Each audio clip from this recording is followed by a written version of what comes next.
사실 11월에 들어와서 제가 첫 주에 감사절 설교를 했습니다.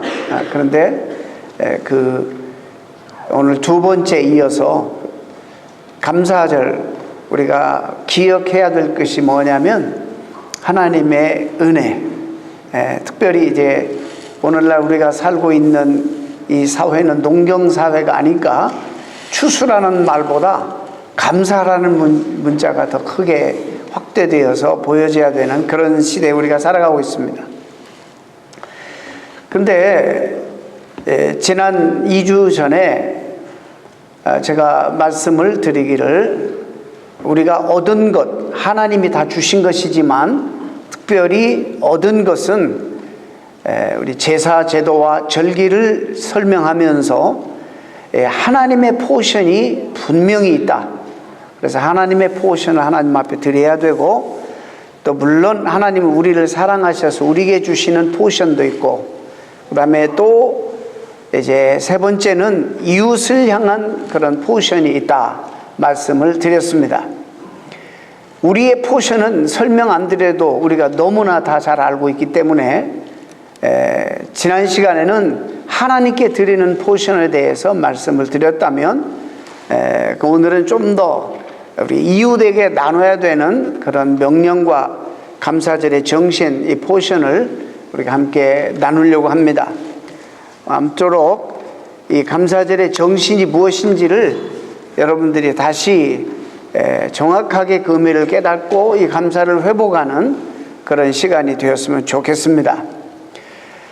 성도에게 있어서 신앙생활의 목표는 주님의 성품을 담는 것입니다. 주님의 성품에 참여하고 주님을 닮아가는 것이 신앙생활의 목표 중에 하나입니다. 중요합니다. 이거를 신학적인 용어로 성화라고도 말할 수 있습니다. 하나님의 대표적인 성품 중에 하나는 사랑의 성품입니다. 근데 이 사랑의 성품은 너무나 우리가 관념적으로 그렇게 이해를 하는 경향이 많습니다. 근데 하나님의 성품에 참여하는 우리들은 그 하나님의 성품을 삶 속으로 드러내야 되는데 무엇을 통해서 드러내야 되느냐면 나눔을 통해서 그 성품을 드러내야 됩니다. 성경 가운데 복음을 핵심적으로 말씀하시는 내용이 요한복음 3장 16절이죠. 하나님이 세상을 이처럼 사랑하사 독생자를 주셨으니, 여기까지 문장만 놓고 동사만 빼면 하나님이 우리를 사랑하사라는 단어와 주셨다라는 단어입니다. 이게 하나님의 사랑이 구체적으로 그의 아들을 이 땅에 우리를 위하여 주심으로 그 사랑이 표현되었다는 사실을 분명하게 이야기하고 있습니다. 사랑이라는 것은 형용사가 아닙니다. 그래서 사랑은 동사입니다. 내가 어떤 대상을 향해서, 무엇을 향해서 정말 불쌍히 여기고 안타깝게 여기고 하는 이 모든 감정은, 거기까지는 감정이라고, 이모션이라고 해요. 그러나 사랑이라고 말할 때는 감정이 아니라 여기에 액션을 취하는 데까지를 포함해서 우리가 사랑이라고 말할 수 있는 것입니다. 그 전에 느꼈던, 내가 무슨 행동하기 전에 느꼈던 불쌍함이나 가련하게 느꼈다거나 동정심이나 이 모든 것은 감정입니다. 그런데 사랑하기 때문에 어떤 행동으로 이어질 때 비로소 우리는 사랑한다라고 말할 수 있는 것입니다. 예수와 상관없이 주님 안 믿어도 이 하나님의 사랑을 약간 맛볼 수 있는 순간들이 있는데, 우리가 자녀를 낳고 부모가 되었을 때입니다. 부모가 되어 보면 자식에게 주는 것이 아깝지가 않고 아낌없이 주고 늘 희생하고 베풀고 이런 사랑을, 약간 하나님의 사랑을 베풀 수가 있는 것입니다. 줘도 후회하지 않고 아까워하지 않는 부모의 사랑을 통해서 이 사랑이 무엇인가를 우리가 배우게 됩니다.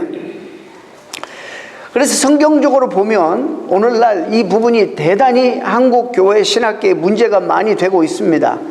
믿는다는 사람은 무지무지 많은데 삶이 없는 거예요. 나눔이 없는 거예요. 행위가 없는 거예요. 이러니까 과연 이 구원이 구원이냐?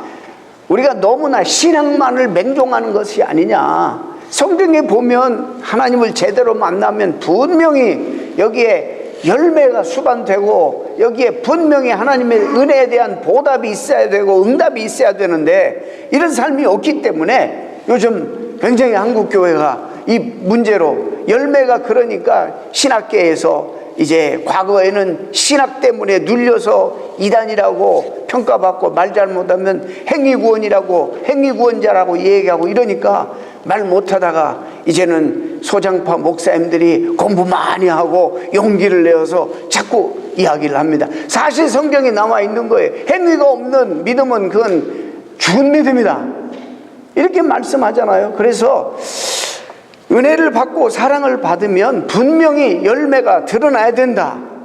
하나님의 은혜를 제대로 받으면 반응이 나타나야 된다는 것입니다. 반응이 나타나지 않으면 이건 헛된 은혜다, 그렇게 말합니다. 하나님의 은혜를 분명히 받으면 나타나는 반응이 두 가지로 나타나는데 이건 성서적입니다. 하나님 사랑, 이웃 사랑으로 이것이 표현되어야 되는 것이죠. 그래서 하나님께는 영광과 찬양을 드리고 또 이웃에게 나눔으로 우리가 실천하고 순종하고 이것이 드러나야 되는 것입니다. 작은 소자에게 한 것이 나에게 한 것이다라는 주님의 말씀을 가슴에 새기고 정확하게 이해하고 이웃에게 선을 베푸는 것이 바로 하나님을 사랑하고 그 은혜에 보답하는 올바른 반응이다, 이렇게 생각하는 것입니다. 그래서 여러분, 성경의 인물 가운데 제대로 주님을 만난 사람들이 보이는 두 가지 반응이 거의 똑같습니다. 하나님에 대한 반응, 그 다음에 동시에 이웃을 다시 배려하고 사랑하고 자기 것을 나누는 그런 삶으로 나타납니다. 여러분, 이것을 다 설명할 수 없죠. 탁 떠오르는 삭개오를 보세요. 그 사람은 사람들에게 멸시당한 사람이에요. 돈은 많았습니다. 사회적인 지위는 있었지만은 여러분, 그 사람은 사람들이 싫어했던 사람, 존재감이 없었던 사람이에요. 근데 주님을 정말 제대로 만나고 난 다음에 당장에 즉각적으로 은혜 받은 반응이 나타나는 거예요. 그것을 누가복음 19장에 잘 이야기해 주고 있습니다. 여러분, 한번 우리가 생각해 봐야 돼요. 주님을 만나고 주님의 바른 은혜를 받게 되면 그 반응이 바로 나타나야 되는데, 아니 즉각적인 반응이 아니라 할지라도 이것이 점점 그런 반응과 열매가 삶에 맺혀져야 되는데 없다면 우리가 사실 제가 말씀드리지 않아도 여러분 구원을 여러분 스스로 의심하게 돼요. 정말 내 안에 생명이 있는가? 정말 내가 주님 만난 사실이 확실한가? 내가 정말 주님을 인격적으로 만난 것인가? 이런 의심이 여러분들에게 드는 것입니다. 여러분, 남에게 선을 베풀고 남을 돕고 구제한다는 것은 하나님의 성품에 참여하는 것이 되는 것입니다. 성경은 이런 사람을 뭐라 가리키냐면 경건한 사람이라고 가리킵니다. 그래서 오늘 본문 우리가 야고보서 1장 27절 말씀을 여기서 화면에는 안 나왔습니다. 우리가 그 본문을 우리가 오늘 함께 보았습니다. 근데 제가, 여러분도 저도 한국교회에서 자랐습니다마는 한국교회가 크게 좀 잘못 생각하고 오해하는 그런 단어 두 개가 있는데, 이런 개념 두 개가 있어요. 이것을 상당히, 그게 뭐냐면 이 경건이라는 단어와 오늘 또 금식에 대해서 얘기하려고 합니다. 이 두 가지를 상당히 주술적으로 이해를 합니다. 이것을 영어로 말하면 상당히 샤머니스틱하게 이것을 이해를 합니다. 여러분, 그래서 오늘 여러분들에게 이 말씀을 통해서 좀 바른 그 성경적인 개념을 여러분들에게 알려드리려고 합니다. 성경에서 말하는 경건은 어떤 제스처나 어떤 특별한 목소리나 소위 말해서 홀리 보이스나 어떤 그런 겉으로 드러나는 머리에 포마드나 바르고 성경을 가슴에 품고 천천히 걷고 이런 제스처를 경건의 상징으로 그렇게 보는데 절대 아닙니다. 성경에서 말하는 경건은 철저하게 우리 데일리 라이프, 우리의 삶과 연관되어 있습니다. 우리의 삶이 하나님과 이웃과의 어떤 삶의 모습을 가지고 살아가느냐가 이 사람이 경건한가 아닌가가 결정되는 거예요. 성경은 그것을 우리에게 지적하는데 언제부터인가 유교적인 그런 전통일 수도 있어요. 그래서 그냥 그런 몸짓, 그런 제스처 이런 것들을 배워서 경건의 모양을 흉내내려고 하는 사람들이 참 있습니다. 야고보서 1장 27절에 분명히 이야기합니다. 오해하지 않도록 하나님 아버지 앞에서 정결하고 더러움이 없는 경건은, 정결하고 더러움이 없는 경건이 뭐냐면 고아와 과부를 그 환난 중에 돌보고 또 자기를 지켜서 세속에 물들지 아니하는 그것이다 그랬어요.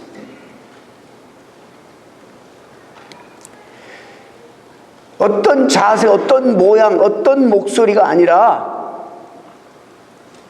여기서 말하는 경건은 이웃과의 관계에 대해서 내 삶, 세상 속에서 내 삶이 everyday life, 내 삶의 모습이 어떤가, 이것이 내 경건을 결정한다는 거예요. 특히 여기에 그냥 경건이라고도 안 하고 정결하고 더러움이 없는 경건이라, 영어 성경을 읽었어요. religion이라고 이렇게 번역했어요. 고아와 과부를 환난 중에서 돌보고 세속에 물들지 않는 것이다. 당시 고아들은 들깨처럼 살았어요. 빌어먹고 자랐습니다. 고아원도 없었고 입양 제도도 없었기 때문이죠. 어릴 적부터 숙명적으로 처절한 인생을 살아야 했습니다. 또 뿐만 아니라 과부도 고대 사회로 가면 갈수록 비참한 생애를 살았습니다. 여자는 그러는 순간, 과부가 되는 순간 누구에 의해서 소유물이었습니다. 남편이 죽으면 직업도 없고 힘도 없어 거지 생활할 수밖에 없었습니다. 정말 우리 공동체가 이들을 돕지 않으면 이들의 인간됨의 모습을 유지할 수가 없는 그런 사회였습니다. 이제 이 말씀을 누구에게 지금 하고 있느냐? 여러분, 이 야고보서를 받는 대상들이 누굽니까? 여러분, 흩어져서 타국에 살면서 자기도 삶이 절박하고 남의 도움에 의해서 살아갈 수밖에 없는 성도들에게 바로 이 말씀을 주신 거예요. 한 곳에서 안정되게 잘 살고 있는 여유 있는 사람들에게 준 것이 아니라 흩어져서 핍박을 피해서 흩어져 살아가는, 외국에서 그걸 힘들게 살아가고 있는 허덕거리는 그리스도인들에게, 그리스도인이라면 정말 주님을 사랑한다면, 그 사랑을 받은 사람이라면, 그 은혜를 받은 사람이라면 삶이 어떠하든지 이런 책임이 있다는 것을 주님이 야고보 선생을 통해서 말씀해 주고 있는 것입니다. 그래서 우리는 너무 흔한 말 잘 알잖아요. 여러분이 인정을 안 하겠지만은 진정한 축복은 우리가 얼마나 가졌느냐가 아니라는 거죠. 성경적인 진정한 축복은 하나님이 나에게 주신 것을 내가 어떻게 이웃과 나누면서 살아가느냐, 여기가 내가 정말 진정한 축복도 있고 행복도 있는 것입니다. 늘 하는 말이에요. 부자가 헌금하나요? 부자가 하나님 섬기나요? 부자가 이웃 그냥 자기 이름이나 내기 위해서 가끔 기부나 하고 그러지 않습니다. 참 이상한 원리입니다. 무엇이든지 공동체든지 남을 돕는 일이든지 개미군단 참 없는 사람들이 열심히 주님을 사랑하는 사람들이 하는 것입니다. 그런데 또 하나님이 하나님의 일들을 그렇게 하게 하세요. 유력자들이 하게 되면 자기 이름 내세우고 자기가 영광 가로채우고 그 다음에 자기가 주도권을 주고 많은 사람을 영향을 끼치려고 하기 때문에 하나님이, 그러면 하나님이 하시는 것이 아니에요. 자기가 하는 거예요. 그래서 하나님의 방법은 그런 방법을 사용하지 않습니다. 정결하고 더러움이 없는 경건은 자기를 지켜 세속에 물들지 아니하는 것이라고 또 말합니다. 여러분, 성도가, 여러분들은 정말 주님을 만났다면 타락할 가능성이 없습니다. 타락하면 우리 안에 계신 성령이 말할 수 없는 탄식으로 불편해합니다. 탄식하십니다. 그러면 우리는 하나님 앞에 엎드리게 되고 죄를 회개하게 되고 하나님 앞에 돌아오게 돼요. 근데 우리의 문제는 세속화예요. 세속화. 우리도 모르게 세속화가 되는 거예요. 잘 믿고 있다고 생각해요. 주일 열심히 신실하게 참석하고 예배 참석하고 성경 공부도 참석하고. 근데 나도 모르게 세속의 가치관, 그런 파도가 깊숙이 나에게 들어와서 어느 순간인가 만나기만 하면 예수님, 하나님의 일, 그의 사역에 관심이 없어요. 세상 얘기만 하는 거예요. 세상의 성공 얘기만 하고 누구 성공했다면 그거 부러워하고 그런 얘기만 하는 거예요. 그리스도인인지 아닌지 알 수가 없을 정도로 그렇게 돼버려요. 이것이 무서운 거예요, 사실. 여러분이 만나서 하는 얘기들 한번 보세요. 뭐 노골적으로 거부감 나게 그렇게 하라는 게 아니에요. 그건 지혜가 없는 거지만은, 과연 나는 이 모임 가운데 늘 에브리데이 일상에서 만나는 그런 사람들과의 대화 가운데 과연 나는 얼마나 심중에 하나님을 생각하고 주님의 나라의 확장을 위해서 내가 고민하고 내가 어떻게 하든지 영혼들을 하나님 앞에 인도해야 될 텐데 하는 이런 간절한 그런 영적 그런 버닝 디자이어가 있냐 말이죠.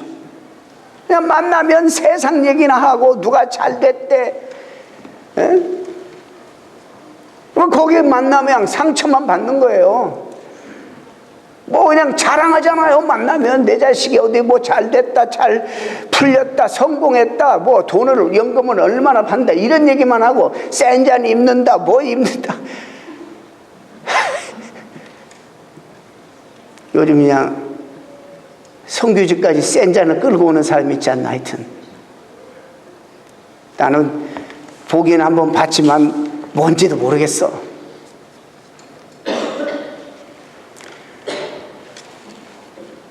여러분 한번 보세요. 여러분 대화가 뭔가 도대체. 이것이 세속에 물들고 있는 거예요. 적극적으로 우리는 세상과 소통을 위해서 깊숙이 세상에 인볼브 돼야 됩니다. 그러나 우리는 하나님께 속해. We not belong to the world. We belong to the God. 그러니까 우리가 세상에 적극적으로 소통을 위해서, 왜냐하면 제가 참 예수 오래 믿은 사람은 주변이 깔끔하게 정리가 돼가지고 안 믿는 사람이 주변에 아무도 없어. 그러면 여러분 산속에 가야 돼. 산속에.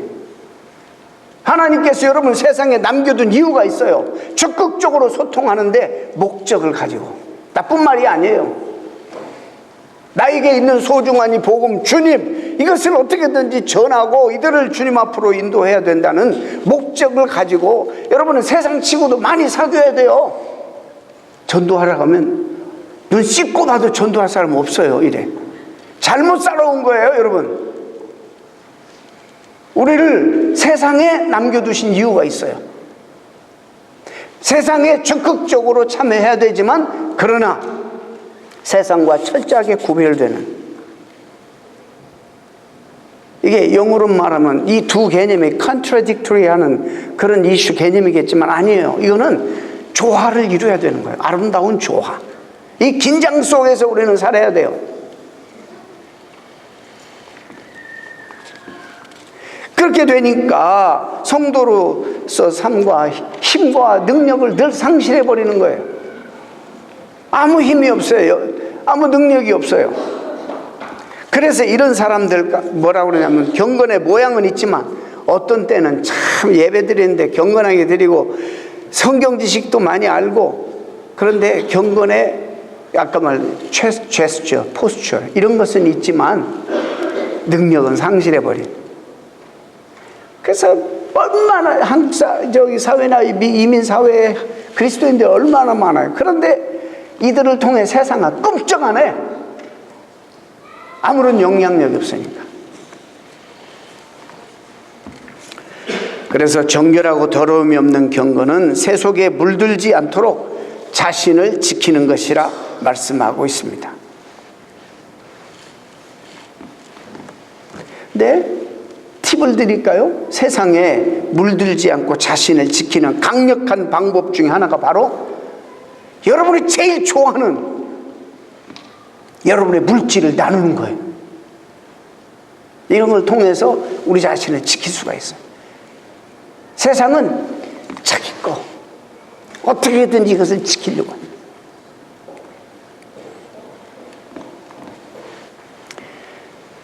나누는 삶이 정말로 강력한 자기 자신을 세속으로부터 지키는 유일한 어떤 면에서 방법 중에 하나라고 생각합니다. 그리고 주님께서 기뻐하시고 정결하고 더러움이 없는 경건입니다. 조세이스의 중편소설, 아마 여러분이 읽어보신 분이 계실 거예요. 난장이가 쏘아올린 작은 공. 70년대 도시 재개발로 밀려난 서민가정이 어떤 고통을 받는지에 대해서 그려낸 작품이죠. 거기서 이런 얘기를 해요. 사람이 태어나서 누구나 한두 번 피마르게 아파서 소리를 지를 때가 있는데, 내가 너무 아파서 지른 간절하고 피 맺힌 절규를 바로 여기다가 썼다는 거예요. 천국에 사는 사람들은 지옥을 생각할 필요가 없다는 거예요. 그러나 우리 다섯 식구는 지옥에 살면서 늘 천국을 사모하고 천국을 그리고 살았다는 거예요. 단 하루라도 천국을 생각해 보지 않은 적이 없다고 그랬었어요. 그러면서 그 책에서 참 제가 이렇게 가슴에 와닿는 그런 문구가 하나 있어요. 햄릿을 읽고 모차르트의 음악을 듣고 눈물을 흘리는 이 교육받은 교양 있는 사람들이 바로 이웃의 절규를 못 듣는다는 거예요. 셰익스피어 글을 읽고 모차르트의 고상한 음악을 듣고 울 수 있는 사람이, 눈물 흘리는 사람이 내 옆에서 죽어가는 사람의 신음소리와 절규를 듣지 못하는 이 시대에 우리가 살아가고 있다. 얼마나 그게 참 가슴에 와닿는지 몰라요. 여러분은 어떻습니까? 우리가 과연 그리스도라면 그럴 수 있는가? 그리스도의 사랑에, 이 사랑은 그냥 형용사가 아니라니까. 우리를 주님이 사랑한다 말씀하실 때는 그의 희생, 그의 죽으심이 있었어요. 내가 죽어야 될 자리에 그분이 대신 죽어주시는 그분의 희생이 있었어요. 하나님이 말로만 우리를 사랑하지 않고 그의 아들을 이 땅에 보내서 죽이심으로 그의 사랑을 확정하셨다 그랬어요. 로마서에서도.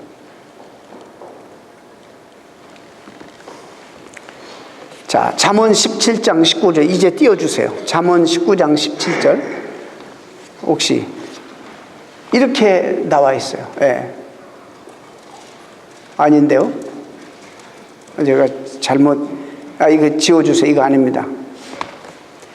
가난한 자를 불쌍히 여기는 것은 여호와께 꾸여 드리는 것이니 그의 선행을 그에게 갚아 주시리라.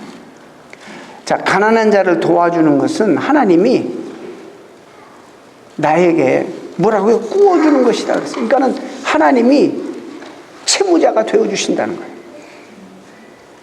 그리고 하나님이 틀림없이 그 선행을 갚아주신다. 이런 약속이 우리에게 주어져 있어요. 놀라운 말씀이에요. 정말로 하나님이 다 주셨는데도 특별히 우리가 가난한 사람에게 선을 행하고 구제하고 돕는 이런 행위를 보시면 하나님 스스로가 이제 채무자가 되는 거예요. 내가 이것을 갚아주셔야 될 채무자가 되는 거예요.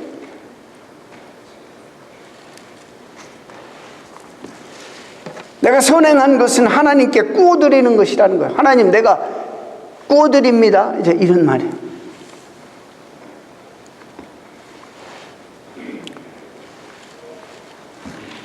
성경 가운데 가장 강력한 기도를 금식기도라고 합니다.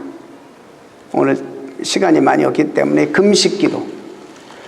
존 스타트 목사님은 금식이 없는 기독교는 존재할 수 없다 이렇게 말했어요. 자, 이사야 58장 한번 올려주시겠습니까? 이사야 58장 6절하고 7절. 자, 6절. 나의 기뻐하는 금식은 흉악의 결박을 풀어주며 멍에의 줄을 끌어주며 압제당하는 자를 자유케 하며 모든 멍에를 꺾는 것이 아니겠느냐. 자, 모든 매인 것을 끌어주고 풀어주고 해결해주고 이런 말씀이죠. 한마디로 묶여있는 것을 다 푸는 능력이 있는 것이 금식기도예요. 하나님이 기뻐하는 금식이라는 말씀입니다. 근데 유감스럽게도 한국교회는 2절만, 바로 이 6절만 강조했어요. 그런데 더 중요한 구절이 그 다음 절에 나와요. 7절. 그 다음 절이 여기까지가 금식이에요. 같이 한 목소리 읽습니다. 시작. 또 줄인 자에게 내 식물을 나눠주며 유리하는 빈민을 내 집에 들이며 벗은 자를 보면 입히며 내 골육을 피하여 스스로 숨지 아니하는 것이 아니겠느냐. 여러분, 앞부분만 강조하니까 이것이 주술신앙으로 변해버려요. 이게 샤머니스틱한 그런 기도가 되어버리는 거예요. 내 소원만 이루고 하나님께 받아내는 것만, 그 뒤편의 약속이 어마어마하거든요. 신구약을 통틀어서 이렇게 좋은 말씀이 있을 수 없어요.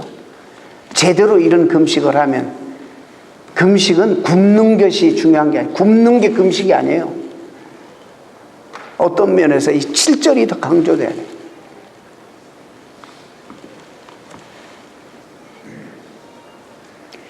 황홀하고 아름다운 약속들이 주어집니다.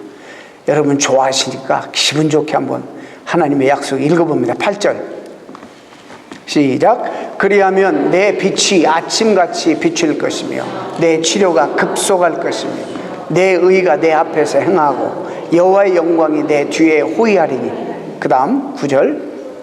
내가 부를 때에는 나 여호와가 응답하겠고 내가 부르짖을 때에는 말하기를 내가 여기 있다 하리라. 만일 내가 너희 중에서 멍에와 손가락질과 허망한 말을 제하여 버리고 줄인 자에게 내 심령을 도하며 괴로워하는 자의 마음을 만족케 하면 내 빛이 흑암 중에서 발하 내 어두움이 낮과 같이 될 것이며 나 여호와가 너를 항상 인도하여 마른 곳에서도 내 영혼을 만족케 하며 내 뼈를 견고케 하리니 너는 물된 동상 같겠고 무르지 끓여지지 아니하는 샘 같으라. 와, 이 진짜 이렇게 아름답고 황홀한 약속이 있습니까? So wonderful promise. 7절을 싹 빼버리고 6절하고 건너뛰어서 8절부터 읽어. 이게 무슨 심보인지 모르겠어요. 하나님의 말씀의 의도를 너무 왜곡하는 거예요.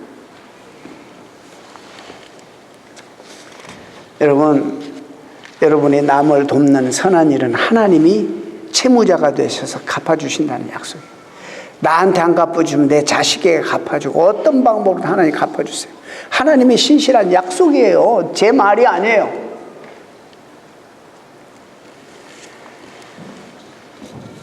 유대인 전통 가운데 대단히 중요한 전통 하나가 있는데 뭐냐면 그들이 꼭 새로운 일, 특별히 사업을 시작하거나 인생의 전환점을 맞이해서 새로운 일을 계획할 때 꼭 그들이 먼저 하는 일은 불쌍한 이웃들을 돌보고 돕는 선행 것과 함께 시작해요.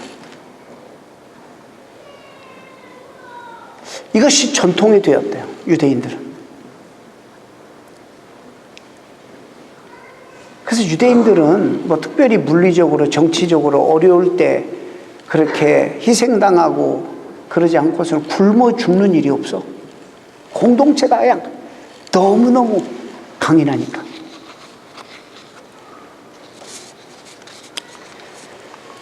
그들은 성경적인 원리를 알기 때문이죠. 위로 하나님께 대한 철저한 경외와 이웃을 내 몸과 같이 사랑하라는 율법 정신 때문에 예수님을 안 믿지만은 이런 것을 실천하고 살아요. 우리보다 나아.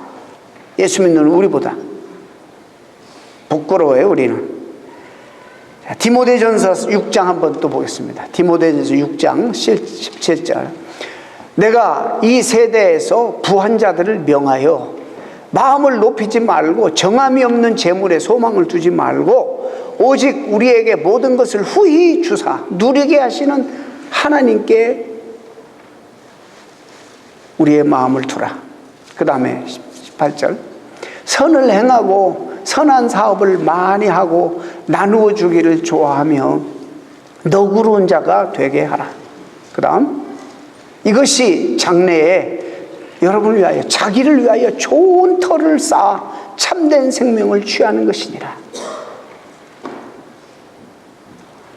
애들 학원 많이 보내고 그것도 중요하죠.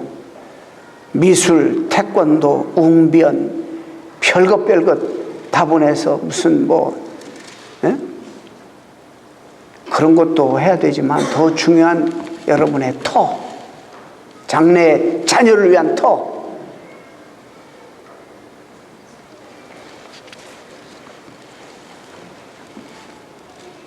하나님께 마음을 두고 선한 사업 많이 하고 나눠주기를 좋아하시고 너그러운 자가 되어서, 이게 여러분 추수감사 정신이에요. 금식은 단순히 굶는 것이 아니라 내 주변에 어려움 당한 자들을 도와주는 것까지 말씀합니다. 한마디로 하나님의 축복을 경험하고 이웃의 축복을 받기를 원하면 먼저 주는 삶을 살라고 교훈합니다. 이게 성서적인 원리예요.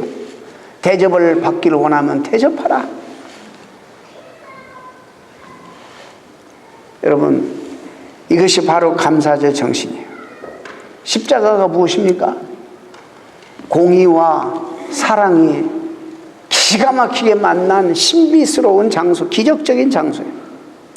걸어가셔서 죄를 용납하실 수 없는 하나님, 그래서 죄인된 우리가 마땅히 죽어야 되는 그런 자리에 하나님의 공의 때문에 죄를 지은 내가 죽어야 하는데 내가 안 죽고 누가 죽었습니까?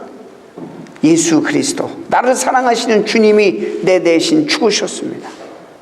그 사도 바울은 뭐라고 하냐면, 그래서 우리 안에 죄의 문제를 해결하고 하나님의 사랑을 증명할 수 있는, 그래서 십자가가 하나님의 공의와 사랑이 만나는 최고의 하나님의 지혜다, 이렇게 고백하고 있습니다.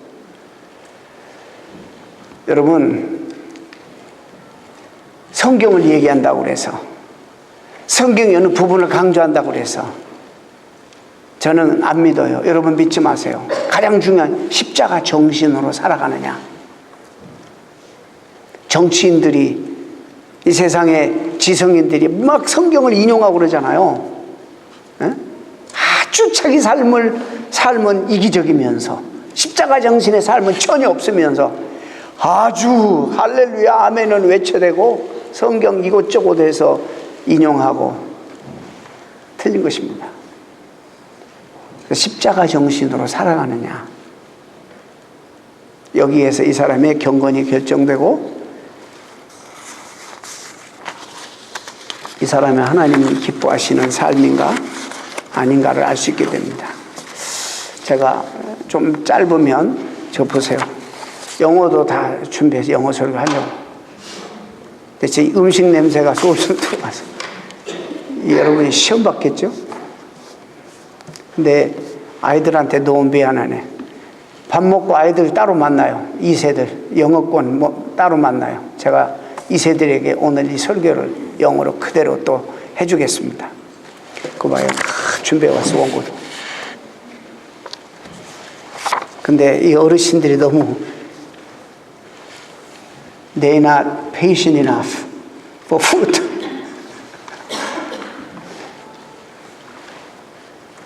사랑하는 성도 여러분, 이제 또 우리가 이거 지나면 성탄이 오죠. 이 성탄도 이 정신이 바로 십자가 정신이에요.